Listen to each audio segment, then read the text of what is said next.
नमस्कार दोस्तों, स्वागत है आप सभी का जेबीएन राजस्थान न्यूज में। मैं हूं आपका दोस्त हेमराज जाट और लेकर आ गया हूं आज राजस्थान की 10 बड़ी खबरें। दोस्तों, खबरों में आगे बढ़ने से पहले अगर अभी तक आपने हमारे यूट्यूब चैनल को सब्सक्राइब नहीं किया तो प्लीज सब्सक्राइब कर लें। ऐसे में आने वाली ताजा खबरें आप तक सबसे पहले पहुंचती रहेगी।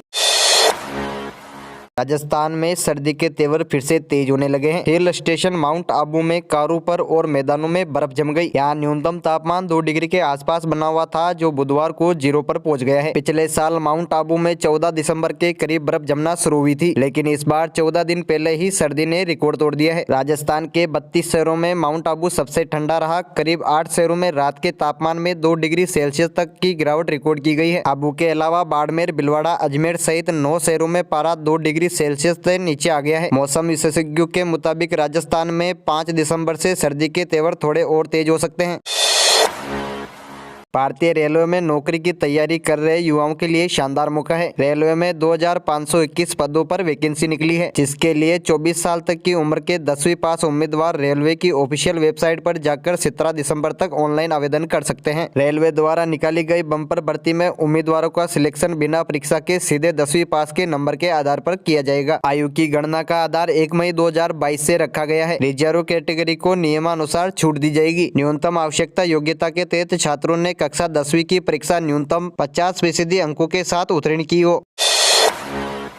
राजस्थान पटवार संघ के बैनर तले विगत 18 दिनों से पटवारी राजस्व मंडल के बाहर धरना देकर प्रदर्शन कर रहे हैं। साथ ही धरना स्थल पर पटवारियों के प्रदेश अध्यक्ष राजेंद्र कुमार सहित 3 पटवारी अमरण अनशन पर बैठे हैं। प्रदेश के पटवारी 3 जुलाई एवं 4 अक्टूबर 2021 को सरकार से हुए समझौते की पालन नहीं होने सहित 4 सूत्री मांगों को लेकर आंदोलन कर रहे हैं। पटवारियों ने चेतावनी दी है कि अगर उनकी मांगे जल्द पूरी नहीं हुई तो वह रणनीति बनाकर राजस्थान में भारत जोड़ो आगमन पर राहुल गांधी को ज्ञापन देंगे।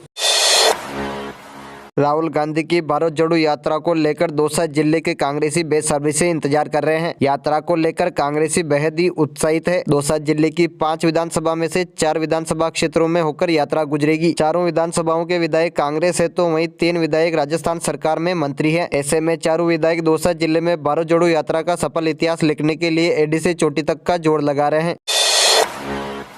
राजस्थान में सियासी पारा गर्म है। भाजपा नेता राजेंद्र राठौड़ ने याचिका में कहा कि कांग्रेस के 91 विधायकों ने गत 25 सितंबर को विधानसभा स्पीकर को अपने इस्तीफे पर थे। इसके बाद 18 अक्टूबर, 19 अक्टूबर, 12 नवंबर और 21 नवंबर को याचिकाकर्ता ने स्पीकर को परिवेदन देकर दिए गए इस्तीफे को लेकर निर्णय करने का आग्रह किया था। इसके बावजूद भी स्पीकर ने अब तक इन इस्तीफों को लेकर कोई निर्णय नहीं किया है।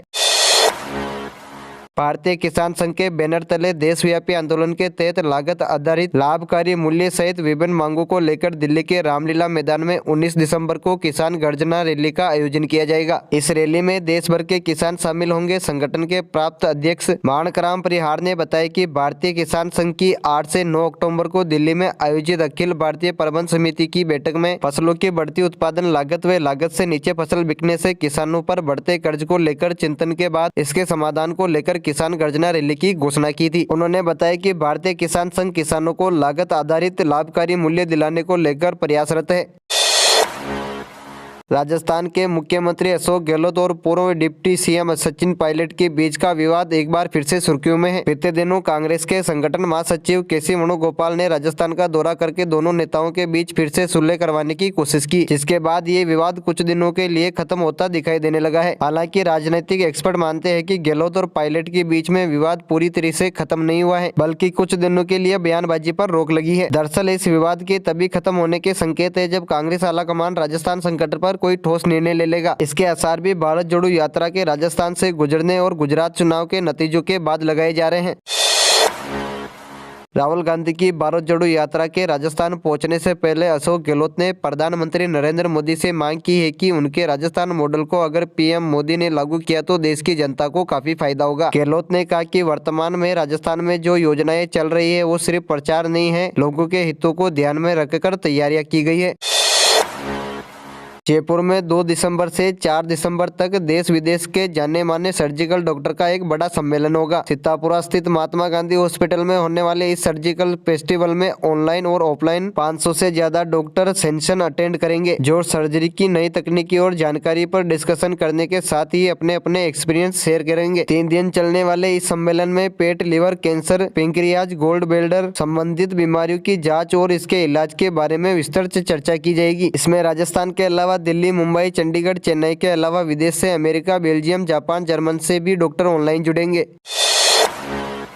जल जीवन मिशन में हो रहे 2500 करोड़ के भ्रष्टाचार की खबर दिखने के बाद जल विभाग में हड़कंप मच गया। खबर मिलने के 2 दिन बाद ही जांच रिपोर्ट मांग ली गई। जलयाद मंत्री महेश जोशी ने कार्रवाई के निर्देश दिए, जिसके बाद जल जीवन mission chief engineer RK Meena ने चीफ इंजीनियर प्रशासन राकेश लोहाड़िया और additional chief engineer Alwar PC मिर्डा को पत्र लिखकर 7 दिन में रिपोर्ट मांगी है। तो दोस्तों, ये थी आज की राजस्थान की 10 बड़ी खबरें। अगर राजस्थान की रोज 10 बड़ी खबरें आप देखना चाहते हो तो हमारे यूट्यूब चैनल को सब्सक्राइब जरूर करें। मैं मिलता हूँ आपको अगली 10 बड़ी खबरें लेकर बहुत जल्दी। तब तक के लिए जय जय राजस्थान।